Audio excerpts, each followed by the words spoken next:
Darling braids. Wear the latest styles that make you feel like a darling. Milo 3-in-1 Milky and Creamy is truly milky and contains calcium. So, no need to add milk for that rich, creamy cup, which helps to nourish your kids. And the National Productivity Order of Merit Award goes to... The only tomato paste manufacturer to win the National Productivity Order of Merit Award by the Federal Government of Nigeria, endorsed by the Association of Private Medical Practitioners of Nigeria. This is an evidence of 100% natural goodness. Eat healthy to live longer. Buy now and enjoy up to 20% discount. Tomato paste, the taste of Nigeria. Nivea Pearl and Beauty Deodorant. With natural pearl extracts and avocado oils for soft, smooth, and beautiful underarms. The perfect balance of 48-hour protection and care with delicate fragrances. Feel the power of pearls. Nivea Pearl and Beauty for soft, smooth, and beautiful underarms. Try our new Pearl and Beauty Black Pearl for smooth and perfumed underarms.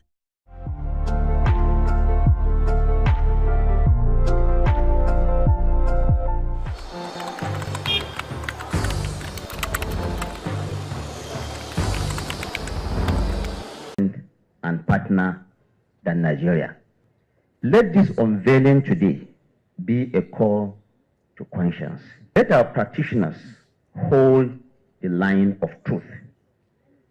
To the media, please inform with integrity and with a deep sense of patriotism.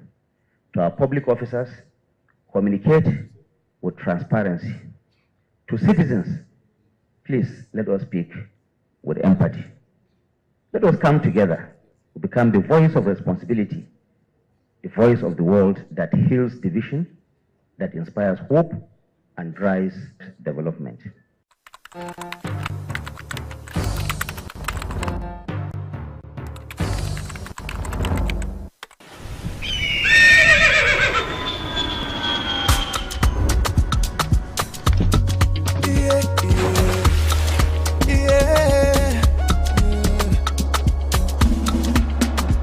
From the Atlantic across the savannah to the Sahara, we rise, a land of the free, we know they tire. We dream great, our spirit is undying. Resilient, rooted like palm tree. We sway in colors, we turn dark into light. We make solutions, we ignite passion, yeah. Ethnicity is unique, we have more than just a nation. We are Nigeria, strengthening unity. We know they carry lives. We are Nigeria, together live the dream of a land with great destiny. We are Nigeria. I am the real Nigerian. Brought to you by the National Orientation Agency, NOA. All right, thank you for staying with us on Good Morning Nigeria. Newspaper review is up next.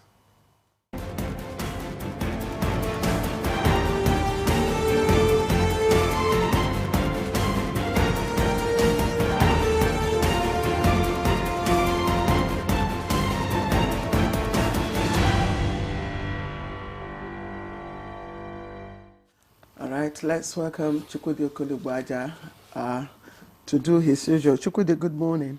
Is that you, Claire? How are you? Good morning. It's Hello. Me. It's me, quite all right. It's you. Like, you want to feel my body? Always resplendent. You want to feel my body? I am jealous. To be sure. The way you guys dress, you know. Even he. How you do? We do. When you said jealous, I this is jealousy. If you are looking for it, you said jealous. So I remembered. Hey, then let's go on. You know that advert. Old school is the best school. All right, let's get on there, Victor. All right, I have the blueprint for starters.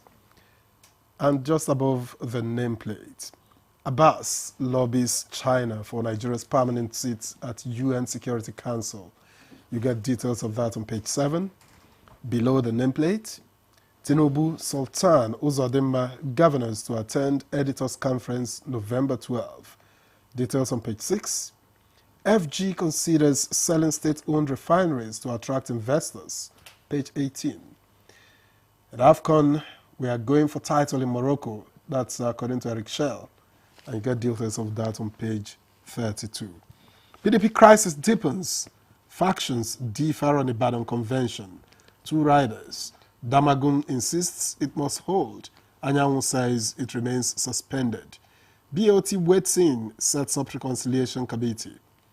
Details of all of this on page 8, and we have a lot of details anyway later on in the discussion segment. And towards the bottom of the front page of the blueprint, Nigeria ready to work with US, other countries to wipe out terrorism. That's credited to the FG. Genocide claim based on misinformation, faulty data, Idris. And 13,500 terrorists neutralized, 17,000 arrested, 125 convicted, 11,200 hostages freed. Okay, I guess that's fallout of yesterday's press briefing. Okay, let's leave the blueprint and head for leadership. Leadership, just above the nameplate. Federal government to US others approach Nigerian situation with understanding of its complex realities. It's on page 4. And People's Democratic Party, Wike's camp insists convention won't hold. Trustees seek truths. You can get details on page 28. And then power generation, 6 trillion naira subsidy debt. Power generation firms seek clear payment framework from government. Say no clarity on bond issuance since July meeting with president. And you get details of that on page 4. And the tiny strip above it, 15% fuel import tariff, a strategic patriotic policy, say manufacturers. And finally, from me here, Senate suspends ministerial nominees confirmation is on page 14. Claire. Thank you. Daily Trust is leading this morning with the contractors, all indigenous contractors protest at the National Assembly for the second day. Quite a number of stories. Of course, the picture story to highlight that protest is also there on the front page. A little below the nameplates, there are also interesting stories. NAS okays 14-year jail time for sexual harassment in schools, and cholera kills 10 in Adamawa. Ex-NSA Abdullahi Mohammed Adangba dies at 86. But interestingly, Nigeria rejects country of particular concern designation. I mean, this has been going on. But I know there's an angle on the front page of the blueprint. Victor, you read about that. Of course, which say it's, I want to get it out on what. What exactly on what now? Yes, on the response, federal government response. Okay, Nigeria ready to work with US, other countries, exactly, to wipe out terrorism. Exactly. So I think that's the latest to all the clarifications and reactions from the federal government. Yes, but Chukwudi, let's quickly look at all indigenous contractors protest at the second day, and their claim is that the federal government is owing them payments for work done since 2024, and they also claim selective, payment, especially to foreign contractors. I don't know. If I say only 2024, it will be very bad language. A laborer deserves his wages. The thing is, government just has to work out a framework, if I may use the word, to show, if nothing else, good intention. It is when you tend to ignore a particular chore, duty, something you owe people for some time, that people would begin to, even when you owe a bank, When you occasionally throw in a little money, the bank determines that you are still mindful of what you owe. So it is all management of a situation which is not easily controllable by the government itself. The money is not as there as we would want it to be. But your body language could make all the difference. When you hear ASU and government quarrel on and on, it is because after each face-off, everyone goes to their camp. They must keep that string of communication going. We've not forgotten you. It didn't happen for village in those days now. I agree. When your mom will send you, my mom say, make I go bring that in. It's the debt you owe the mom that the child has been sent to go and collect. How you respond to the child matters. It's not just how you now go to the mother. I fine them now. I will still give you. So it's management at the end of the day. I'm just wondering, all the drags, the resident doctors, dragging government from one end, ASU from this other end. Yes. Now all indigenous contractors. I just wondered the elasticity, to put it into commerce, so for the economics, and then the resilience, in terms of politics, of government. Yeah. No, there was a day I threw a little joke at the president here. I say, I wish I could go into the labyrinths of Tinubu's mind, whether Emi Loko can still re-echo as he did that time. Could the man be saying now so did it be? But I think he's a fighter. He knows these things are going to turn out this way. Resilience is something that every human being needs. It's not just the president of a country or the head of a household. Even you, the child, at a point you start being taught how to persevere. Because life is for long-distance runners. It's not people who take, bouts that leave them exhausted after a few kilometers. That's the point. You have to learn it. You have to imbibe it, inculcate it, and let it play out. Yes, Victor? The contractors are saying that the matter is complicated for them because most of them take bank loans to execute. I agree. And that the longer it takes, the interest. The bank will not say, we know you have not been paid, And there was this online, what do you call them, the fintech companies I took a loan from. If you see the bad language I was receiving from them from time to time. But if they're no hurry, you not pay on time, Chukudi. My dear. No, you defaulted. You think when I come here and talk like a parrot, things are moving smoothly? Clear. I don't come on air to make confessions. Don't push me, please. Who no get problem, my dear? But I tell people your good mouth, your attitude. They respect me so much now. Can we give you a loan and all that? It's how you manage it. That's how they come. Let's quickly, so that we can take more stories. Yes, my dear. Nas case 14-year jail term for sexual harassment in schools. Whatever Nigeria does, some of us who went to Sunday school, some people went to Islamia, will tell you that if you don't return to the virtues, all the things you're talking about is nonsense. It not go work. We should stop telling ourselves now that it is no longer good to be good. We must return to the virtues. We are now hearing things that were unheard of, sacrilege in those days. When I was in primary school, people, they smoke Igbo. But now bush, then they go smoke 'em. But here, these days, somebody could just pass you and you get this smell of Igbo. Don't ask me how I got to know about the smell of Igbo. There were some soldiers that lived with us during the war. So they were, because I know if you don't say this bad one. They will always say that the issue with us, when I say us, I mean us Nigerians, it's not that we do not have, laws. We do have very good laws, but the enforcement of those laws, is what is the issue. Even how many would you enforce? With how many policemen? Yes, but this one is specific to the students, because it's a sexual harassment of students prevention and prohibition bill, which scaled third reading on Wednesday in the Senate after its concurrence. Why students? No, don't accuse me of talking from two sides of my mouth. You should also examine students who are sexually harassing the people as well. it goes two ways. I've had some personal experiences, which I'm not going to mention here. So when you talk about sexual harassment, make Tom behave well, make Judith behave well as well. Again, it goes back to whom we were. Certain things were unheard of in those days. What happened to us? We are told to round off, Victor. Yeah, but others are grabbing. Okay, they said they named some of those acts considered sexual harassment under the bill.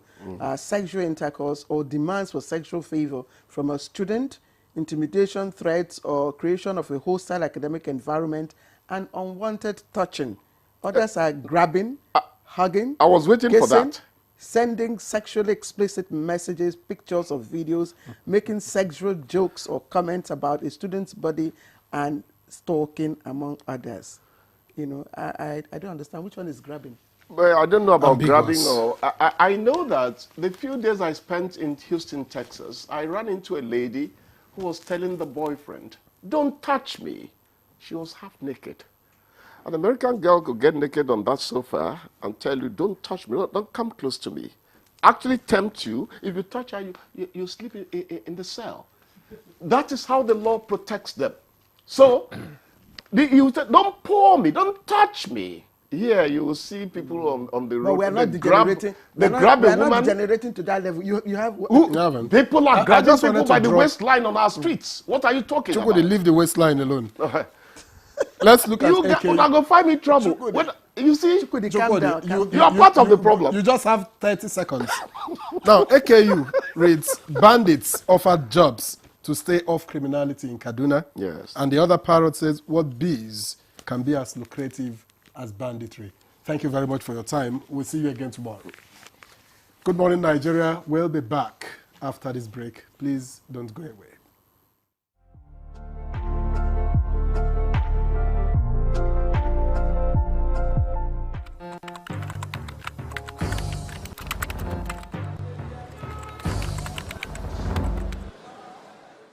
Nevertheless, we must come to terms with existential reputational threats to our national brand, in which external purveyors of untruths are mischaracterizing our nation as a destination for the so-called persecution of people based on their religious faith.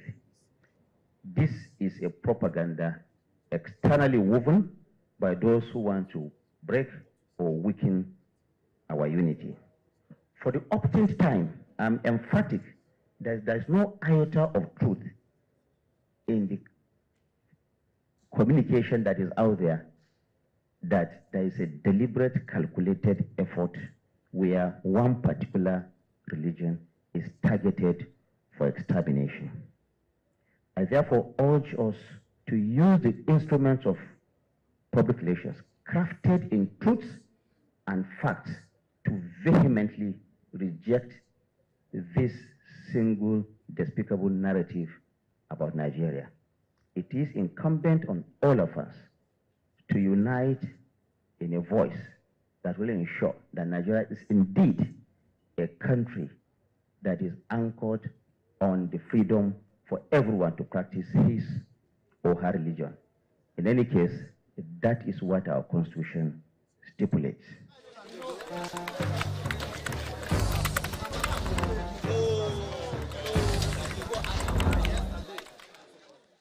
The energy from breakfast doesn't last my child the whole day. By halftime, they are low on energy. That's why break time is the right time to re-energize. It's that break time energy that helps keep your champ in the game. Pack the nourishing energy of Milo with a great taste into the lunchbox every day. Milo, energy to go further. Milo! Let's go, darling. Say what? I like what I see. Can't get enough of me. I feel like a darling. I feel like a darling. Darling Braid. Wear the latest styles that make you feel like a darling.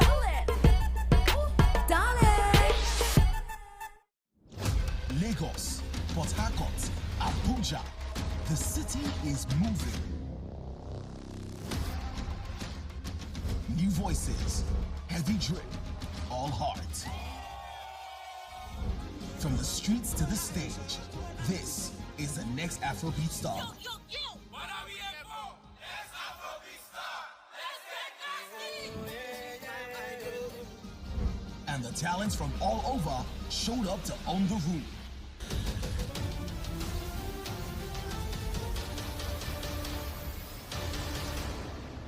But they're not alone. Spiritual. Gospel.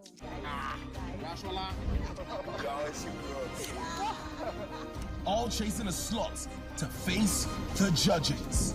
Puffy T, SARS, Andre Vibes, P Pride. Catch next Afrobeat star on.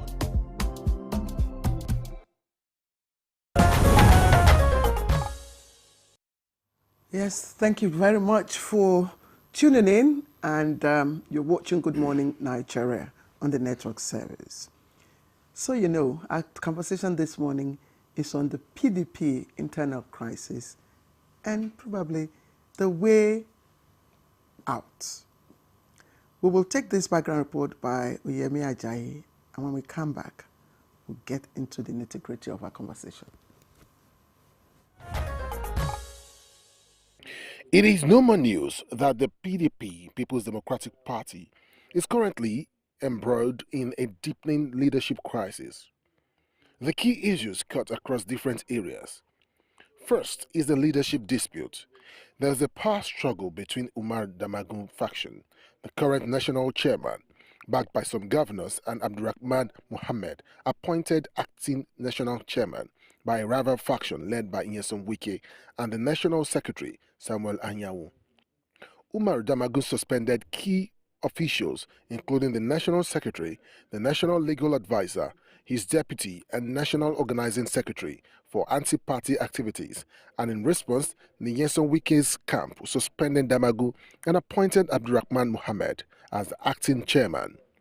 This led to court battles, resulting in conflicting court rulings, and Oyo High Court has cleared the November 15 National Convention to proceed, while a federal high court in Abuja halted it until party constitution issues are resolved, and this has intensified the factional fight.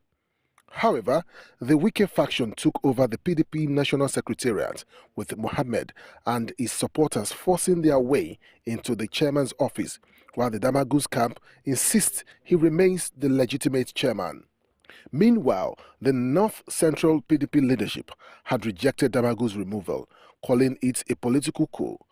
Former Ekiti State Governor Ayo Fayose has labeled the Damagun leadership as undertakers burying PDP, blaming Damagun for the crisis. The former governor of Benue State, Samuel Otom, also blames lack of cohesion in party management for the crisis.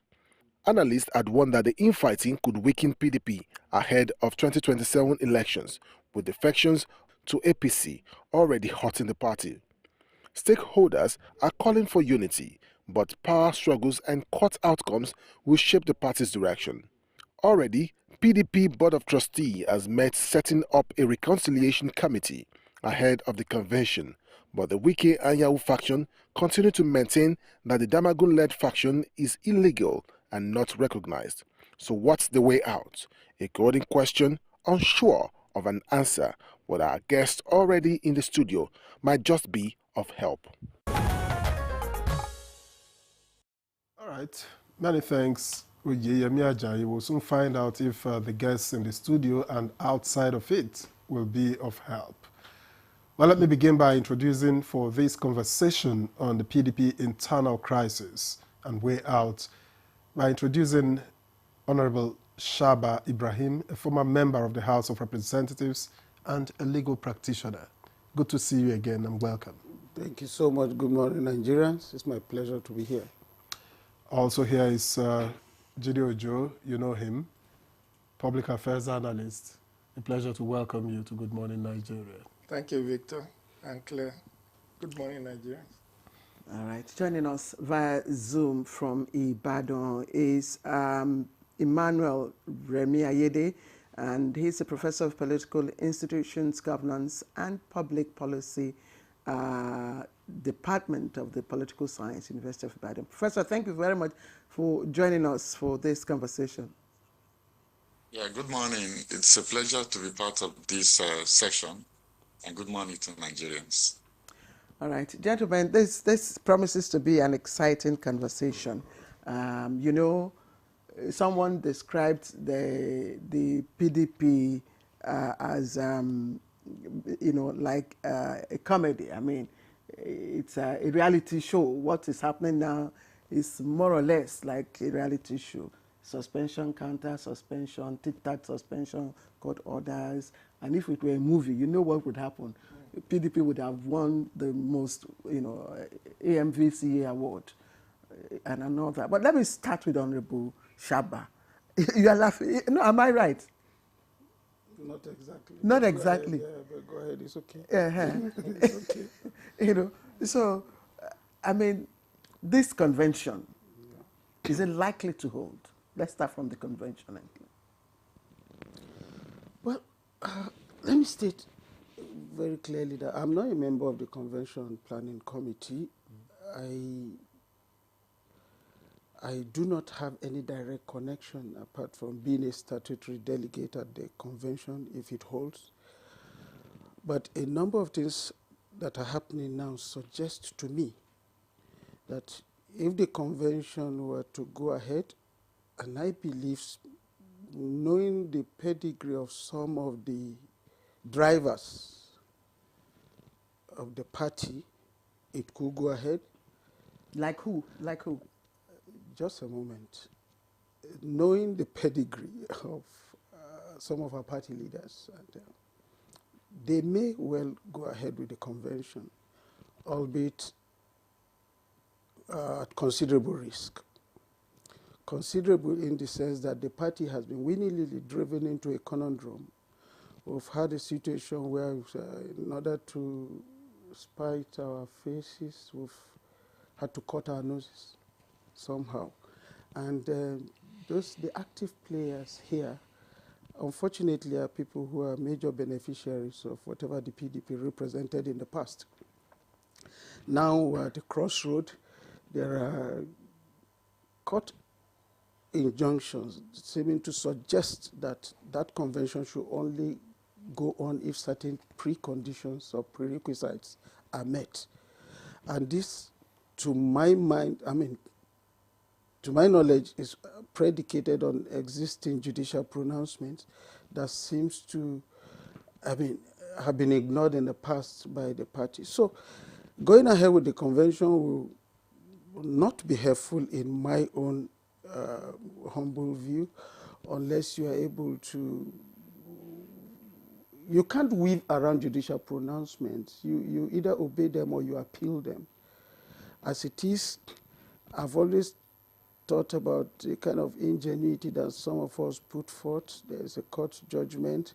Rather than address it in what some of us would term as in judicial parlance you call forum shopping, you have another court deciding on something similar to what has been laid to rest by a court of competent jurisdiction until it is set aside. So from the legal perspective, that convention should not be going ahead. But from knowledge and the way and manner that impunity has driven down, eating deep into the fabrics of the party, I know that there will be those who will be able to say, look, let's go ahead, whatever happens. And with all due respect, it's not going to be helpful. And I was going to ask you, and I did ask, you talked about the characters of these fellows, whom you refer to as these leaders of the party. Who are they? Who are these leaders that will probably go ahead with the convention in Ibadan? Those because they're not faceless. It is idle to pretend that we don't know the major gladiators on both sides of the divide. Yeah, I don't know now. I think you know. No, I don't. Every Nigerian does. Those who are interested in politics. I want to be very careful with mentioning names or whatever. But the leadership of the party, as fragmented as it is driven. We're polarized along It used to be like two major factions, but one that got asphyxiated with a toxicity around the party have since exited.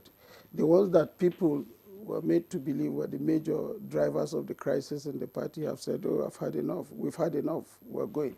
Then the one that was supposed to be a monolithic bloc, you understand, of people who had acted together, done things together as brothers, when it came to facing who they considered the common enemy, are now fighting each other. You said, sorry, Victor, I know, you said you would have been a delegate. If I don't know. No, I'm a delegate. Oh, you are a delegate. You are a statutory. Okay. So would you be going if that? There are still going where? To Ibadan, you mean? Yeah. For the convention? Yeah. For God's sake, I'm a lawyer. I cannot willingly be. I resist that invitation to lending my hand to something that I see could bring up issues of legality. It's too. The cloud around it is too hazy for me to waste my time on such a voyage. So you're not among the Damagun-led faction. Okay. All right. Victor. Jide, what in your view precisely lies at the heart of the PDP crisis as it is? Is it ideology? Is it ego? Is it control of structures? Thank you, Victor. It's a portfolio of all the things you've mentioned. It's ego, it's impunity, it's power struggle. Power struggle for 2027 and beyond. Some people want to control the levers of power ahead of next year when nomination for 2027 will happen. And I like the characterization the Honorable Shaba Ibrahim has given. And sometimes politics is, it's not sometimes, all the time. It's a game of intrigues and it's a game of interest. You will have thought that the common enemy, who people said, these are the witches and wizards that are not allowing the party to rest. They voluntarily exited many months back. And those who have joined forces to say we are the G5, acting together, G5. Now, there's a breakaway faction in that G5 that is now at loggerheads about who controls. And unfortunately, maybe because G is alphabet and 5 is number. Well, let's not be that simplistic. Yesterday, I had expected the board of trustees that met. They claimed that they were not taking sides, but obviously they took side. Because when I saw those who attended that board of trustee meeting yesterday, it was only one side of the faction. The other faction either were not invited or declined invitation. And now I learned that there are crises in 14 states of PDP, state chapters. I wonder who will be delegates from those 14 states going to Ibadan. Who will be there? Who are they going to be? Or 14 states will not have delegates, and then you go ahead and say you have had a successful convention. The ideal thing, if EGO will be managed, the ideal thing will have been to genuinely reconcile, shift the convention, even if it has to hold early next year, sort out the issue of procedural issues. Like all those states, the way I understand politics is that congresses are supposed to be held from ward level to local government level to state before the convention. Because that's how delegates will be elected. For those who are not statutory delegates like Honorable Ibrahim Shaba, those that will be delegates, will then be determined from those congresses, and then will go to the convention. And then there is always this issue of zoning. Which zone produces women leader, chairman, secretary, and all of that. Have they settled that? So for me, if they press ahead to have this convention, it will be like a bird that flying with one wing. Because there is a popular adage that while a cripple, a leper rather, may not be able to milk a cow, but he can spill the milk. Right now, if you remember what happened in Plateau that led to the sack of members elected, up to senators who were elected on the platform of PDP, what did the court say? The court said they don't have structure. The party does not have structure and could not have fielded candidate, even though the Supreme Court later overturned that by upholding the election of the governor, Caleb Mutfwang. But when you see issues around state chapters being in crisis, you have not been able to mend fences, reconcile those warring factions, then you press ahead and have a convention. At the end of the day, it will come back to haunt you. Because this whole issue, by the time you elect people who the court may eventually invalidate their election, that time may be too late and too close to the general election for you to have a very successful party primaries and nomination, which is why there are defections. Because people are afraid that if I stay in this party, a party that is already factionalized, and we pretend all is well, and there are court cases going on, and eventually led to the Supreme Court now gave a decision for and against. And assuming without considering the general election had been held, by the time that court decision came, and it happens to be the faction that fielded the candidate, then your victory is nullified. Let's not say it has not happened. In 2019, APC suffered that issue. In Zamfara. No, yes. Wait, Claire, sorry, yes. Let me land on this thought. In Zamfara and in Rivers, where the Supreme Court said because of the intra-party crisis, APC cannot fit candidates in Rivers.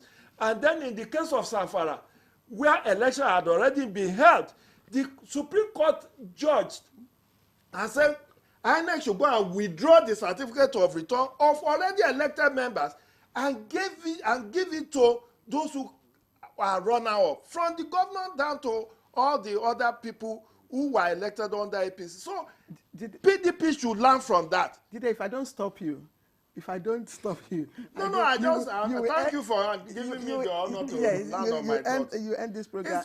But you have touched on very critical issues, defection, very, very important. You have also looked at the implications of holding that convention, the legal implications of holding that convention. These are two critical areas that we would also look at. The issue emanating from PDP's internal crisis, in fact, hydra-headed, as you would call them. But let's bring in Professor Emmanuel, of course, who is joining us, Emmanuel Remi Ayede, who is joining us via Zoom from Ibadan. Prof, Honorable here didn't want to mention names. Jide probably maybe played a smart one too, but of course, but we know the leaders that they are talking about. But you said you don't know them. No, the names. Now you know. No, the names. The names of the PDP. We can mention some prominent names, apparently. Non prominent names. We are talking about people like the former vice president. We are talking about people like the former governors, the G5 governors you mentioned. You also mentioned everybody. We know the G5 governors. We also know the role, of course, governor of Bauchi. We know the FCT minister. These are these are not external factors. They are internal factors. They are PDP's own. And they are wielding such overriding, such overwhelming, competing influence, each one of them. I'm just wondering, Prof, from your political scientist viewpoint, how does this impact on, should I say, the coherence of the party and then the loyalty to institutions? Yeah, I think it's very clear that individuals matter more than institutions, even more than the rules of the game and the party. That internal grievance procedures have collapsed, and then those who feel there was no hope with the party have voted with their feet by going to the ADC. So we have a situation where the center can no longer hold. And as it looks, it seems that the PDP is going to walk into 2027 with a divided Congress, where you have either you have parallel conventions, or you have a controversial convention that will not stand the test of time. If the current pressure goes on, PDP is not likely to be able to stand up when it matters come 2027. We have seen this type of crisis before, and Jide has elaborated and pointed to some of those instances. It seems there's an orchestrated effort to make PDP relevant in 2027. And the tragedy of it is that these are all being perpetuated by members of the party, either because there are other interests that conflict with the requirements of a strong and formidable party, or they simply don't think that their interests is better served by a political party, by the PDP, that is a strong political party. I don't see PDP becoming relevant, especially regarding the presidential election in 2027. In Nigeria's 26 years of democracy so far, I mean from 1999, why does it seem that no major political party has managed to achieve institutional maturity to date? Yeah, I think it's the mindset of the Nigerian elite. They like going for broke. And there's no consensus around the vision of a country that they want to build. And because of that, politics is a do or die matter. There are no red lines when it comes to politicking.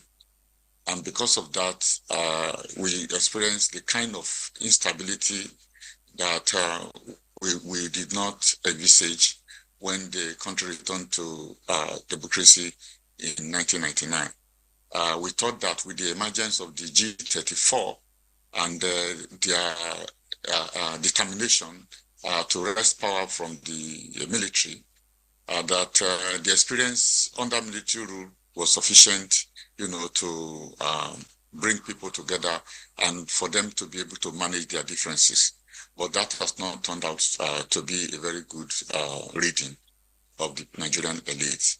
I think that we do not have a sense of long-term visioning for the country. And it also shows very clearly that we have a huge leadership deficit. And this is not manifesting only in the political process. It has also shown very vividly in the way the economy has been managed. We don't have this continuity and this consensus that is required around policies to say this is the direction of the country for the next 20 years, 50 years, 100 years, and everyone buys into it, and it becomes a basis, for discipline, whether within the party or within government. That has not turned out to be the case. Recently, I think early this year, the National Assembly, the Center for Democratic and Legislative Studies try to create a forum where they can try to promote or build this kind of consensus so that the zero-sum politics will be ameliorated. But apparently that has not worked. And if you also look at the way elections are conducted, the whole idea of eliminating violence, removing rigging, through the use of technology, generally making institutional process much more transparent and stable, you see that we also have a major problem because the tendency to disobey law, to break ranks, to take any measure feasible, regardless of the consequences, remain part of the ethos of politics. And until the elite are able to overcome this approach to politics, getting stable political institutions, especially political parties, be a very difficult challenge. What we have now is that each time we have a president or we have a governor, the party becomes a tool in the hand of that governor or president. And once the president leaves, the next president takes over. So we don't have a party that is in place influencing decisions of government, becoming an instrument of stability across time. So that's the crux of the matter. Thank you. We'll return to you in a moment. We're back to the studio. Honorable Shaba, I do appreciate, your being forthright and factual in responding to the first question. There's no doubt about, the response you provided. And I will hope that in my next question as well, I'll see those facts, being brought out. Now, at the onset, the perception was that the headache of the party, was being driven by the issue, of course, with the former vice president on one hand, but he had left. I mean, he has left the party. So his own headache is gone. Now, some people believe that the this second stage, what IT experts will call the deep layer stage, is now being driven by the Damagun-led faction on one hand, the G5 governors-led, on the other hand, and the Samuel Anyanwu Wike faction on the other hand. Where is this issue? What is the problem? Or where lies the problem? Yeah, the problem is, to my mind, is seeking to control the levels of decision-making at the party level. Obviously, strange bedfellows got together under the guise of G5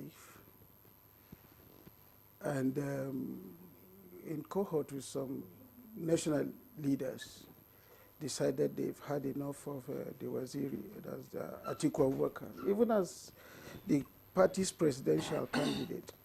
In the course of the campaigns, I recall, Ibadan was the only presidential rally outside of my immediate constituency that I attended. And lo and behold, a PDP governor in a PDP state, control state, who was supposed to host the convention was conspicuously absent. That was a disservice to the party in my humble estimation. And at all-time material to the convention, I mean the campaigns and everything, all these people who today are daggers drawn were all whining and dining together. So the internal contradictions inherent in their coming together are beginning to manifest.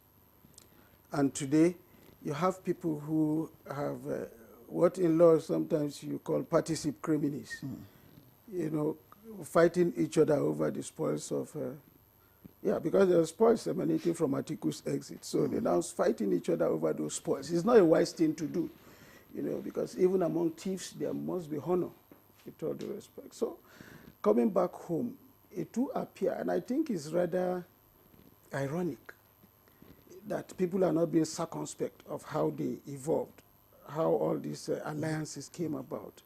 I, for one, for anybody that has any modicum of shame and responsibility, you will be very, very careful how you tread, along. Haven't been able to successfully balkanize the party and chase out some of the people who were considered to be, having a stranglehold on the party's structure. So today, it's quite interesting how things, but it's not altogether unexpected. Some of us foresaw it.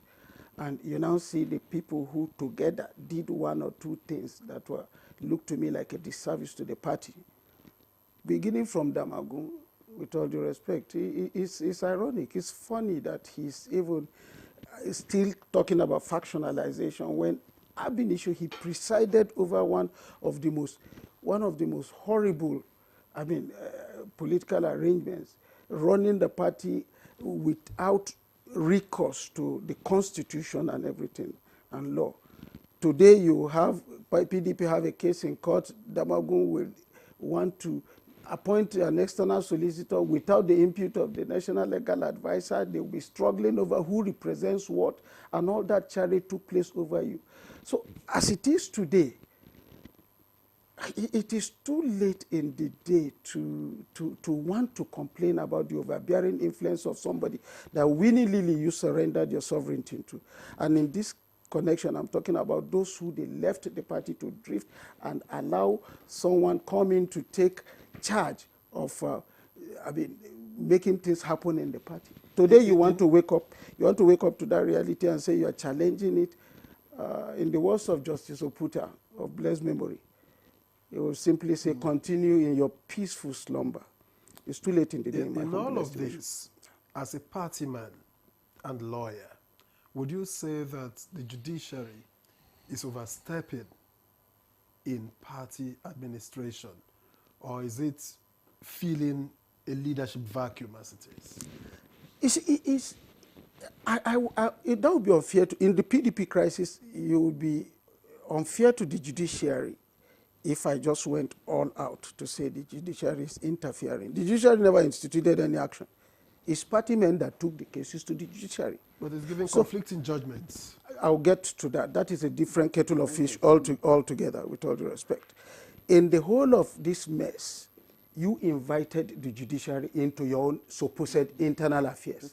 And you must be ready to take the consequences. The judgments are not delivered on the basis of your own sentiment or anything. They are supposed to be delivered according to law. It may suit you, it may not suit you. But people have taken their cases to court seeking redress. The court determines it one way or the other. So whether you are satisfied or dissatisfied, the only option open to you is either to go to appeal or accept it in good faith. If you do not accept it in good faith, then you go on appeal.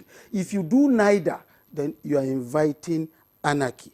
And people like us will not be parties to that. I would also like us to look at whether the judgment of the Federal High Court, whether it has been vitiated or not.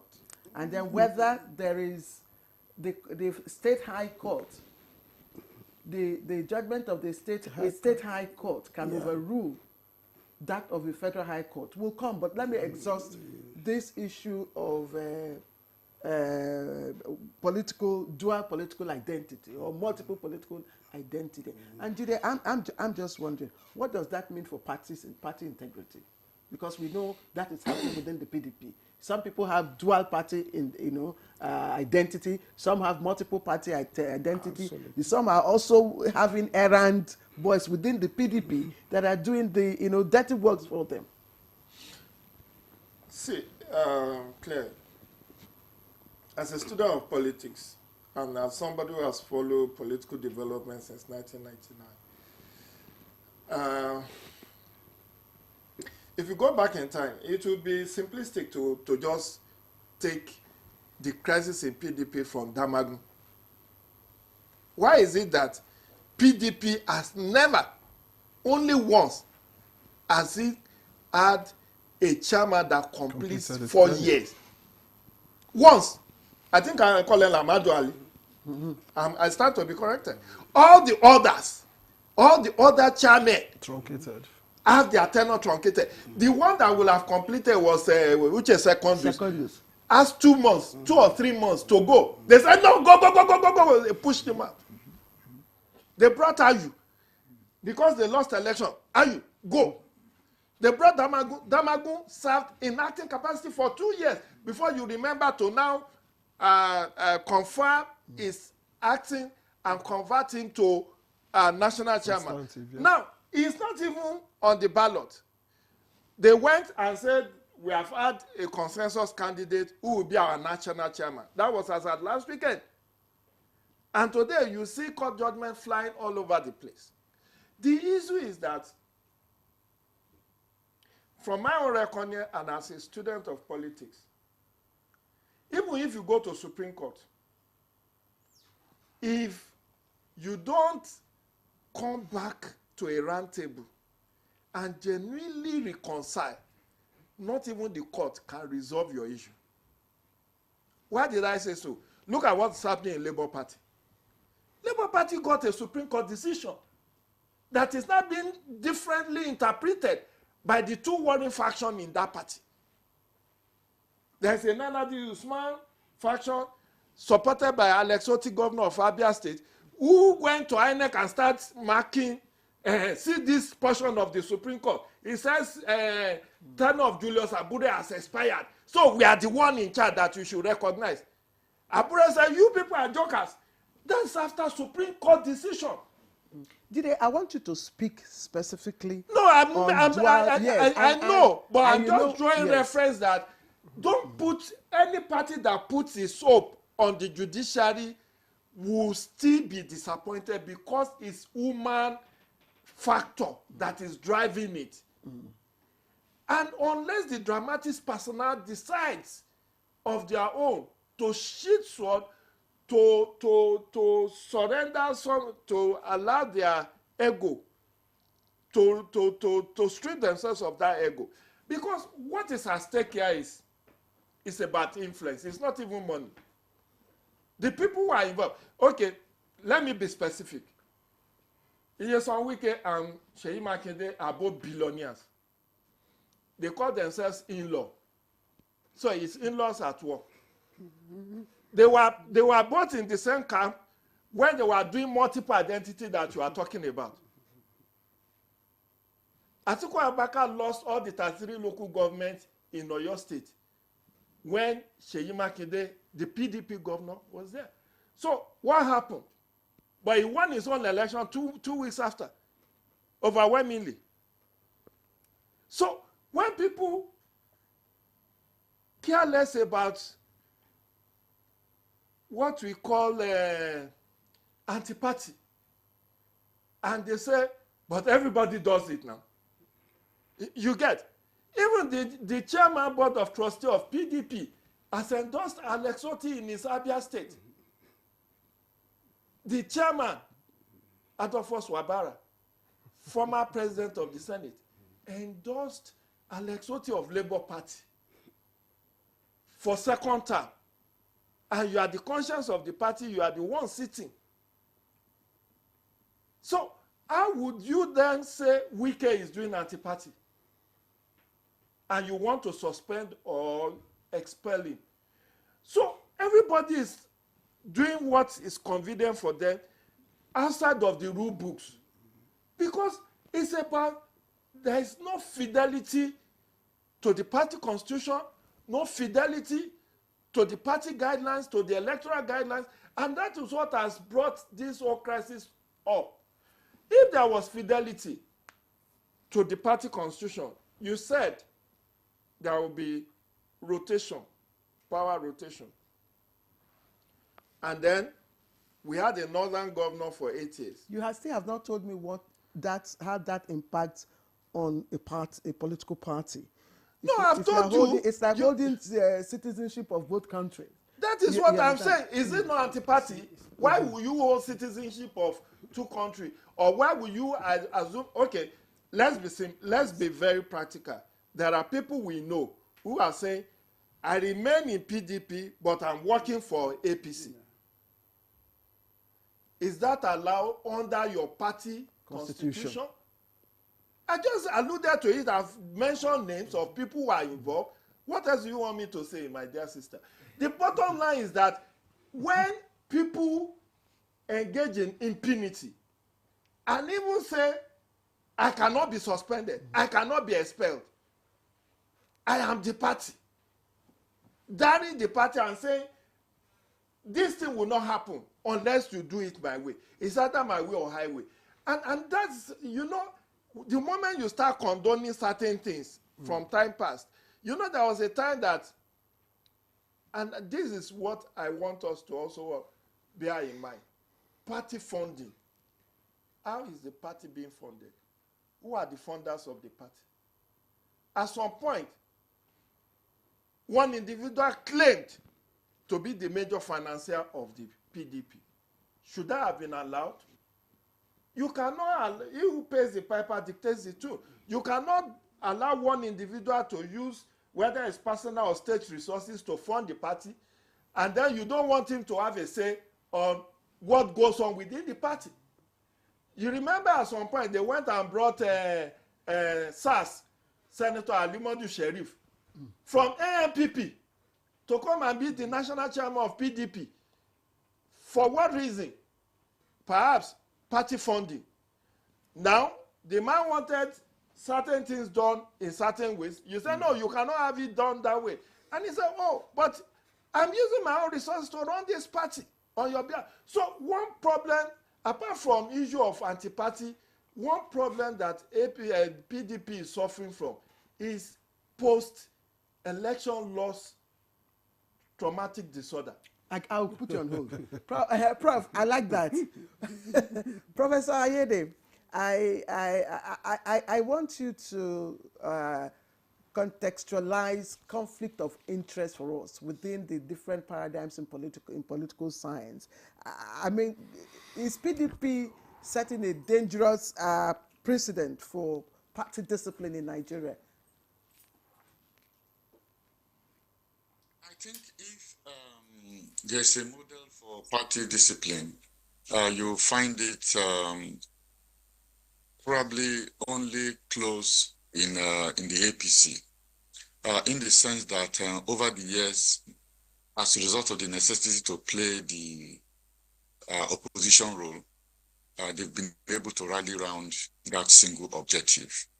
And it's also apparent right now that the president is also able to enforce party discipline as the leader of the party today. Otherwise, one of the sickness of political parties in Nigeria is sheer lack of party discipline. But, you know, this is understandable because the kind of electoral system and the party system that we have creates room for this kind of possibilities. This whole idea of you can move from one party to the other without consequences. This is actually what is responsible for the situation. And it can also be argued that if the APC falls out of power, they may also face the same kind of consequences. So whether it's a post-election loss traumatic disorder, it's a different kettle of fish. Because if you look at the first past the post system that we use, it's a zero-sum approach where if you win 44% of the vote, you get nothing. The person who wins gets everything. This is very different from the proportional representation system, where you allocated seats according to the number of votes that you are able to garner. In that particular situation, party relevance and party strength becomes very important, and party discipline becomes very critical. Now, if you now put that within a parliamentary system, where the government rises and falls at the behest of the party, then you can enforce party discipline. But in a presidential system of this nature, with the first past the post system, where party funding is also not very clearly delineated, and transparency and accountability in terms of accounting for party sources of funds is not also well established, you can't but have the kind of situation that we are now groveling in. So in terms of the model of lack of party discipline, it is not only the PDP. The reason why it's really because it has had a longer lifespan and it has also been in government.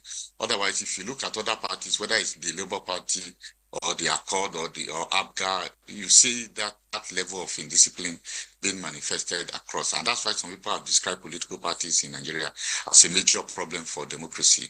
And also that the political parties, they are nothing but a purpose vehicle to just for people to use to rise onto power.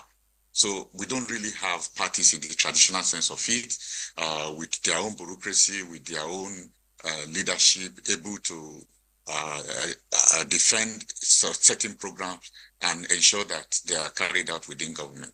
So it is not the PDP that we should look as a model of indiscipline, but rather as a part of the institutional architecture of electoral system and electoral process, as well as the party system, as major problems. The electoral formula does not in any way seek to establish strong parties that can control government or even control their members in and out of power. So, Ayede, thank you very much for your contribution. We'll get back to you. Honorable Shaba, I like the multiple caps that you wear for this conversation particularly. A member of the PDP, a former member of the House of Representatives, and a lawyer. And my next question is, Prof, alluded to it a bit, how easily people migrate from one political party to another. Now, every assembly has constitution amendment. Why does it seem that none has ever considered making it a bit difficult, a bit cumbersome for such movements, such that you could, I remember one former governor who is in the Senate now, anyway, there are a lot of governors now, so I'm not blowing cover. There are a lot of governors in Senate now who was a member of one party in the morning and was a member of another party in the night. That's easy. Why does the National Assembly not see this as a problem to tackle in constitution amendment? Say, make it a bit difficult. I mean, if you move to a party, you spend XYZ amount, for instance, of time before you can move to another party, and on like that. Maybe you should have said, why does the National Assembly turn a blind eye? They are major beneficiaries. I didn't say that. No. Sir, you see, it's easy to blame the National Assembly, but you must also look at our extant laws. You talk about amending the Constitution or the electoral, what have you, to cater for defections. The laws are there, clear, unambiguous. You move, you lose your seat. I was here a few weeks ago when I spoke on this. And as at that time, I asked the question quite rhetorically, who has suffered any consequence as a result of so doing, defection? None. Maybe it's watery. Just a moment, because my argument was, you're talking about incessant, perpetual reforms of our laws without reforming the characters behind the drivers of the law, which is more opposite in my humble opinion. I spoke to that just a few weeks ago. So if you look at the laws are clear, unambiguous. But so long as this principle of strict adherence to party inclinations, to the detriment of extant laws, the larger society, the constitution that we have sworn to uphold, continue to hold sway, we're going to be in this problem. The laws, after the session we had here, and I think it was last week, one member suffered the consequence of defection. I must give it to the courts. Yeah. I don't know whether they were listening to me or not, but I thought that. But the problem is not even the courts as it is with the presiding officers of the respective houses of assembly. Mind you, this rule does not relate to governors. It's only to elected parliamentarians. The last time I checked. So if you look at it, if the presiding officer, and I love the word, blind eye, Is it even blind eye? They even encourage it, because to be able to defect on the floor of the National Assembly, for instance, the speaker or the Senate president will read a letter from the so-called member, I member XYZ representing constituency XYZ have decided to port from the party that took me there to another party. And yes, it's celebrated in brazen disregard to extant laws. So who do you blame? Is it the lawmakers, those who made the law, or those who are presiding officers of the respective... Presiding officers are lawmakers. That's what I'm saying. But they are acting in different capacities here. The capacity of lawmaking is different. You make that one, the law is already there, so it becomes open to all to implement. But the major drivers of the implementation are the respective presiding officers of, even at the state houses of assembly. Consequences like that hardly come to bear, and that is why it will fester. But mind you, like someone amongst us opined earlier, I think it was Jide, the PDP, when you have a party structure, you see this movement, you need to really profile it. Is it as a result of the superlative performance of the APC? That, hell no, that's debatable. They say if there's crisis, No, I think that's a caveat. yeah, it's more out of self-preservation. I'm not going to stay in a party where I don't even know who will sign my nomination form to INEC. You understand? The crisis is such that people are afraid, they are preserving themselves. They are thinking, look, if we go into electioneering with this fragmented party, we may suffer the Zamfara consequence maybe when there's a judicial challenge after post-election. Nobody wants to take that risk. That's why I want to ask this next question, which is very, very related to, the Omotosho judgment. Yes. Ruled that for any convention to happen, there must be compliance to the statutory, requirements of PDP's rules and regulations. And one of which is the notification of a 21-day notification to INEC, signed by a duly recognized national chairman and the secretary. So who is the PDP's national chairman at this moment, and who is the secretary? At all time material to that judgment, it was Damagu and Anyo, respectively. Okay. At all time material to that judgment. Yes. But you see, the problem is you have a court judgment. You see, decisions of the courts is not a buffet. Where you pick and choose. It's not for convenience. You don't obey for convenience. If you want to, sometimes when you hasten to, that which you try to run rings around will wait for you at the end of the corner. Now we have a court judgment. Rather than address it, see how you are able to maybe ask for a stay or go on appeal, ask for accelerated hearing, because of course you do have all the conditions that will warrant the court to look into it. The convention we have expended a lot of money in planning and all this will be wasted unless you vacated this order. I'm not seeing any of those happening. Rather, we have taken an ingenious way and very dangerous route of going to another court in another jurisdiction to take on not just the PDP. INEC must be a nominal party to this. And don't forget, INEC is a federal institution. I doubt if the state high courts under that circumstance would have jurisdiction over the issues relating to INEC. Because if you do, it will be incoherent. If INEC, okay, go ahead with the convention, and it has no bearing with INEC, and INEC refuses to, that's another lacuna. If INEC does not cover the convention in line with electoral law, that will be another lacuna. Now you don't have jurisdiction over INEC. Those who drove that process know, or have every reason to know, of the existence of the Justice Omotosho judgment. Rather than work on that judgment, you've taken this smart route. It's going to hurt ultimately. You call it a smart route, and that was why Victor's question. This is where Victor's question about the role of the judiciary in all of this. No, let's look at it this way. You don't play smart with judicial decisions. Please, you can just a moment. Please do send us your messages. You remember this is an interactive conversation we're having, and our number to reach us is out there on the screen. And Honorable Shaba, I want to crave indulgence to call for a break. When we come back, you continue with your thought process. I'm all yours. All right. Please, let's take a short break. We'll be right back.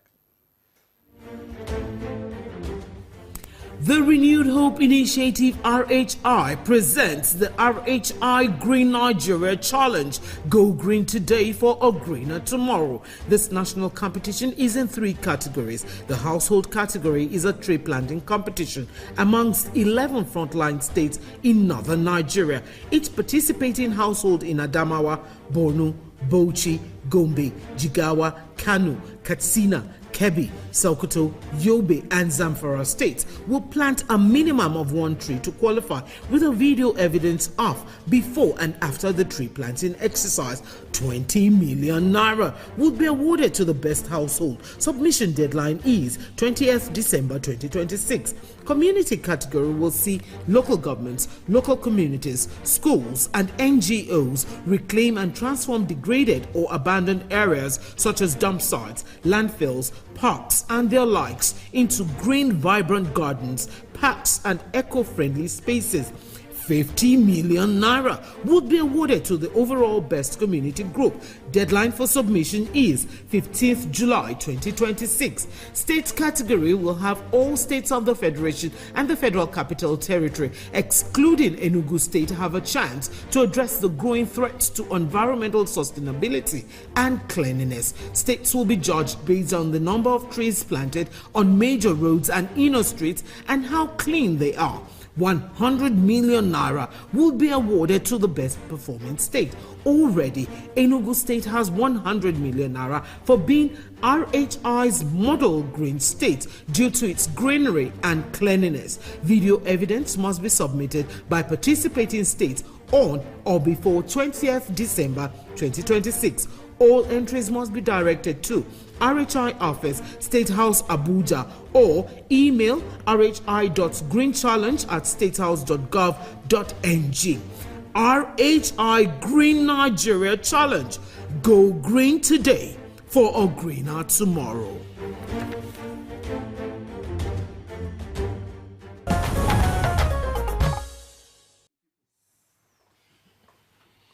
All right, welcome back. You're watching Good Morning Nigeria live on the network service of the NTA. Like I said, please, you can be part of this conversation by sending us your messages. The number to send your SMS will be displayed on the screen. Please do not try to call. Just send us your SMS. Make it short and simple. Victor. All right, let me get to Jide. I just want to, I know we've alluded to it in many Shaba ways. was speaking. Okay, let him conclude his thoughts. If he was... Take me back to where we stopped. Yes, we're talking about the relevance of Victor's question about the role of the judiciary in all of this. If the High Court in, the State High Court in Ibadan, Okay.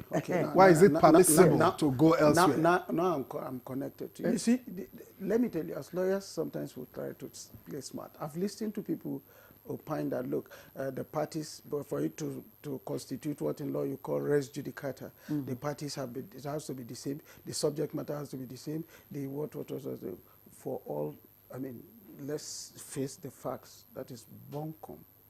It's absolute. It's not correct. Whichever way you look at it, the fundamental, the subject matter, the rest in both cases has to do with the convention. So if ultimately the judgment, there's no way the High Court in Ibadan will pretend not to be aware of Justice Omotosho's ruling. And what is playing out? You remember June 12th? One High Court will give, one will give in the midnight, the other will give early morning, conflicting judgment, do this. It's judicial anarchy that they are taking us to. If that happens, everything is lost. I would rather think that the judgment of a court, even if you don't like it, you took yourselves there. Our blame on the judiciary has to be limited. I mean, it has to be inboxed somehow. But the judiciary, your state judiciary, if you ask me, if they are taking on the case holistically, and it has to involve INEC, I would say it has no jurisdiction. But assuming, without considering that it does, the fact that there is a subsisting order of a court of at least that coordinate jurisdiction that has not been vacated, should weigh heavily on the mind of his lordship in exercising the discretion. So what is the judiciary doing about things like this? Yes, we have the NJC. Somebody has to trigger a process and say, look, this has happened. There's no way Justice XYZ who don't have been aware, and he has gone ahead to do this, is going to bring the judiciary to disrepute. If somebody takes it up, perhaps they will look at it and look at the circumstances that led to the orders that have been given. And if they are found to be in breach of stare decisis or maintaining the integrity of the judiciary, you can be sure the relevant institution will take all right. take a position. Sir, we have some interesting messages. I don't know if yes. I thought we would just get a little more so that I probably have one. Because this one is talking about jurisdiction. Okay. Yes, since we are at it. Who is this? Okay, Ndukwo from Enugu, thank you. You say Federal High Court, Abuja, has no jurisdiction over a convention to be held in Ibadan. Or your State High Court in Ibadan has that jurisdiction.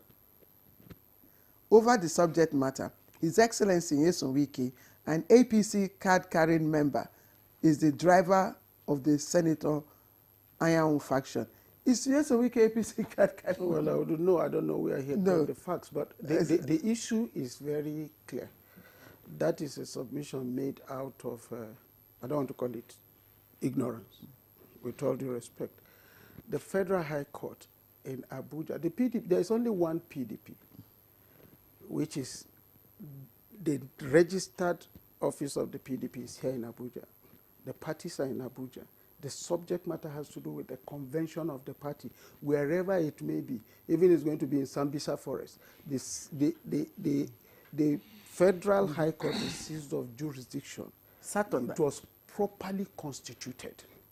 And haven't made a pronouncement on a fundamental issue, which is the subject of the decision or the ruling of the Oyo State High Court, that court ought to have precluded itself from delving into it, because it is what in law you call forum shopping, howsoever you want to disguise it.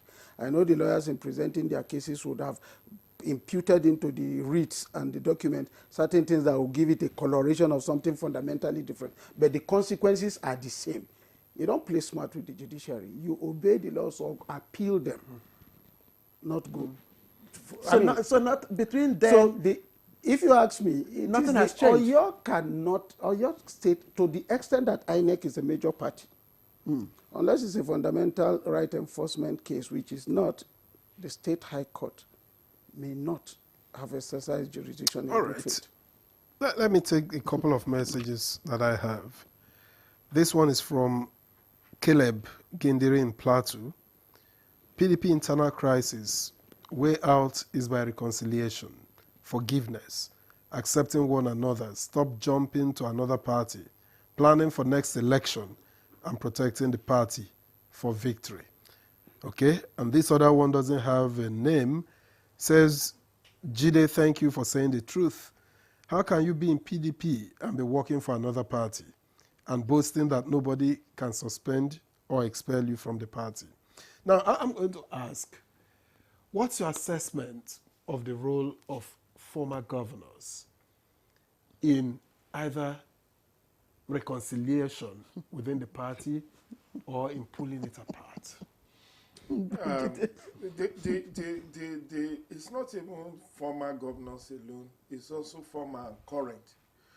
You see, the governors are the power block. But before I forget what I wanted to say in respect to the judiciary, I understand that Justice Omotosho's case is on appeal. Even Senator Samaya, who alluded to it yesterday, that they are already on appeal in that case. However, the Oyo State decision was an ex parte order that's supposed to last for 7 days. So it may still change the dynamic because so 7 days will still not cover till 15th, 16th of November. So we need to also understand that that is just an ex parte order. Then the third point is, as at yesterday, the chairman, the BOT has met and has set up a reconciliation committee, which they said they will meet again to review the situation on the 11th of November. So I'm just putting those timelines there. But let me come back to Victor's question about issues around former governors, current governors. See, the drivers of our political crisis are power brokers. Power brokers, whether former or current, who wants to remain relevant, who wants to be at the negotiation and decision table, who doesn't want to be left out of the power. And the unfortunate thing is that nobody is thinking about how to mold, integrate, manage the party out of failure. I said earlier on that PDP is suffering from post-election loss traumatic disorder. The reason why many people are bailing out of PDP today is because it's no longer in power. I said on a media, on a sister station 2 days ago, I said in politics, it's a tale of two countries, not two cities, Siberia and Saudi Arabia. You know Siberia, very inclement environment where nothing really works. Saudi Arabia, on the other hand, is a land of honey, milk, and opportunities. So everybody wants to be in Saudi Arabia of politics, not in Siberia of politics. And there is always a struggle for relevance. So whether you are a former governor or a current governor, it's about negotiation. How to put people at the point. Let me tell you this. This whole PDP crisis is about who controls the National Working Committee. Who controls the NWC? And there are just about 20-something people in that place. But you see, in constituting that NWC, different power blocks donate people. They call it zoning. So you can see, this one will say, North Central, bring chairman. Southeast, bring secretary. South, bring woman leader. That's how they share the position. And now, these former governors and current governors want to be the one whose cronies and stooges will be the one occupying those positions, because they want people who can tell them what is going on in the party administration and management. And take directives. You can say that, obviously, Senator Samayawu is of the weekday faction. Damagun, initially, when Atiku Abubakar was in that fray, was aligning to Wike. But since Atiku left, he has now aligned himself with Makinde, all because of influence. It's not just about money, it's about influence, because, like I said, these are not hungry people looking for contracts. Not necessarily. But they just want to be at the decision-making table where whatever goes on the party does not escape their attention. And they want their loyalists within that NWC. So in constituting that NWC, this one does not want to give way to the other, because it means political harakiri or political suicide, capitulation. So the bottom line is that power corrupts and absolute power corrupts absolutely. And that's why I said solution to PDP crisis is not even in court and court decisions. You can get to Supreme Court, get a Supreme Court decision, and still give different interpretations. Now, INEC has a directorate called Alternative Dispute Resolution Directorate, where people can subject themselves to a kind of mediation or arbitration. And if they can come off their high horses, since they are finding it difficult. Don't forget, before the reconciliation committee that was set up yesterday, there was a Bukola Saraki reconciliation committee subsisting until yesterday.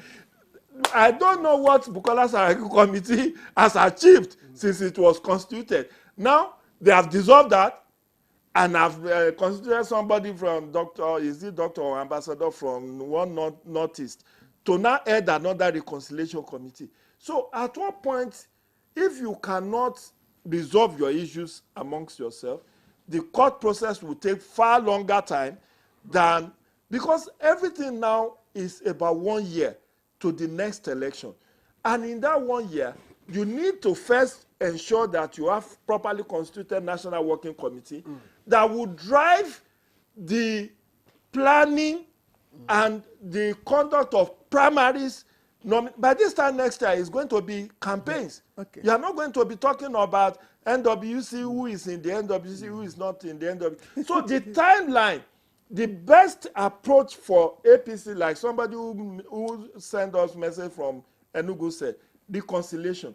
But if you cannot do it within yourself, approach INEC. Subject yourself to the ADR processes of INEC to say, let's help us to foster unity and reconciliation. I love that, Victor. I think Professor Ayede, if you're still with us, please, this question is for you. And I would like you to speak to us on interest. Because from all that we're saying, it will appear that, you know, the views of Minister Wike, that those who are dragging this part, the PDP appease, you know, don't have the interest of that party. Because if you look from his, you know, standpoint, he had invested a lot in the party, you know. Right now, he's not asking anybody for money. So he's saying, look, why don't we come together, you know, and salvage it? Let us put the right people there. Is that what you're reading? Is that the perception? Well, I think it's a little bit more complicated than that. Because if you want to say you are suing for reconciliation, in what terms, on what basis? The individuals involved, they are not strangers to each other. And so when any of them speak, the other is able to interpret it in terms of the full implication of what is said. In fact, so much so that sometimes we don't even understand it. Now, there's also the whole notion of what you say and what you do. Do they cohere, or is there a contradiction between your spoken words and the action taken? This is somebody, a party stalwart, who has a very strong foothold in the government of the ruling party. Somebody who has also said that he would support the incumbent president for the 2027 election. So there are too many contradictory positions that has made it difficult to take whatever Wike says on its face value. Then when you also look at its larger-than-life influence in PDP and the fact that other important and powerful elements in PDP have actually moved, seeing that there's no way they can bend Wike or cut him to size. And so they've gone into the ADC. What is happening is that even those who were supposed to be on the side of Wike are finding it increasingly difficult to put the party together without trying to move on regardless of what PDP, what Wike says or what is proposing. So I think fundamentally there's a conflict of value more than even a conflict of interest among these actors. And that's why I don't see the PDP reconciling these very powerful parties before the 2027 election. My feeling is really that the party will be paralyzed until the elections are over. What can happen is, because as Jide said, the power bloc are supposed to be the governors, and you have seen substantial number of them moving to the APC. So whatever governor is left within the PDP would control the PDP in his or her state. In his state, there's no female governor. Then they will decide what kind of negotiation they are likely to make either with the APC or the president, so that they continue to take charge of their state, so that they will be able to determine, the electoral outcome in their respective states. But that they are going to resolve and put all these differences behind them and quickly prepare for 2027, I think it's a tall order. The contradictions are too deep-seated for them to be able to do so. And this conflict of value will not change in a very short time. It's something that's likely to play out to its logical conclusion until the presidential elections are over. Professor Ayede, thank you. Thank you very much. Well, let me get back to Honorable Shaba Ibrahim, who is a party man.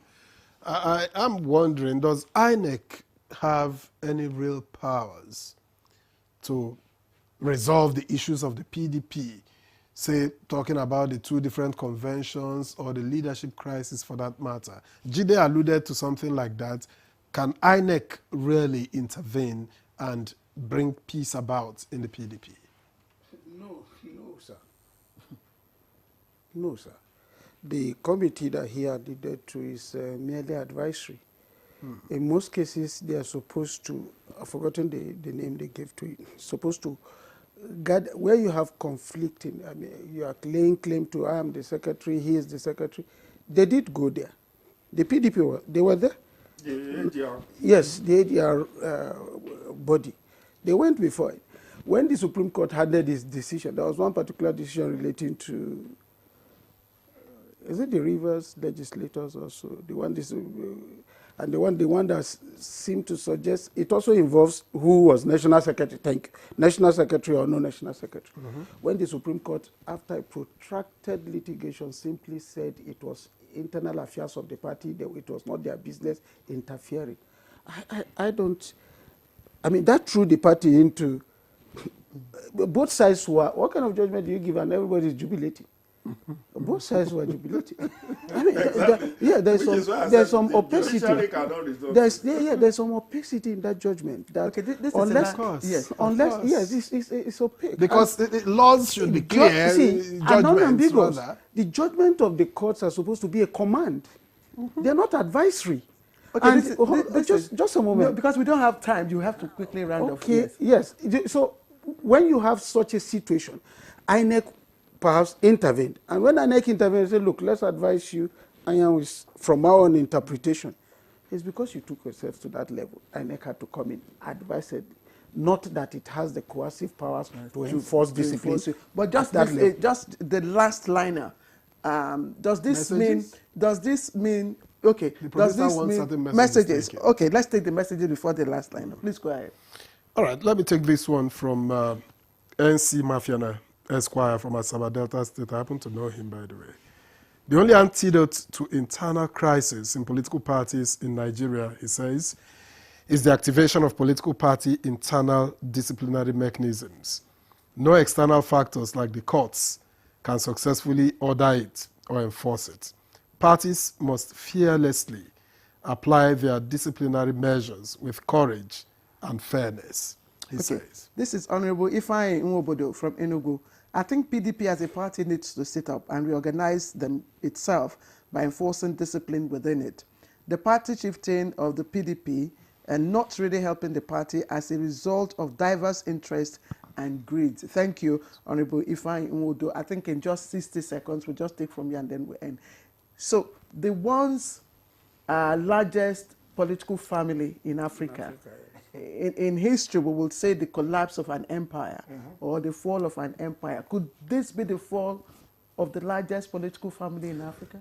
Yeah, it depends on how you look at it. But for me, when you look at politics from the prism of just contesting election, like everybody's fixated on 2027, you may be right in that context. But just let me finish.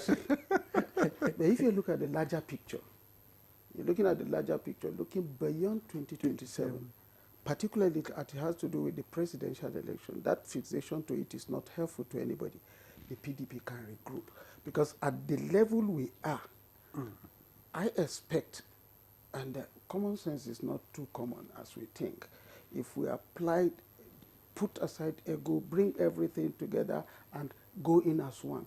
It may be difficult, but it is not impossible altogether. It is obvious that Anambra. Oh, sorry, Victor. Yeah. Can the PDP reinvent itself from where you stand? Can the PDP reinvent itself, or it is over? It's not over. It's a political institution. It's a living organization. I like the ascription, and I've used it, what Claire said about the fall of an empire. Empires rise and they fall. You can see what's happening to the Republican Party in U.S. They just had an election 2 days ago, was it? And they lost in the first states where they have the election. Republicans lost, and people are already predicting the exit of the Republican presidency in 2026 or thereabout. So by and large, what I'm trying to say is that this may be beginning of the end of PDP, but in as far as it has not, at some point they will even want to merge. They were even open to merger with other parties. Maybe this is a time to have that rethink.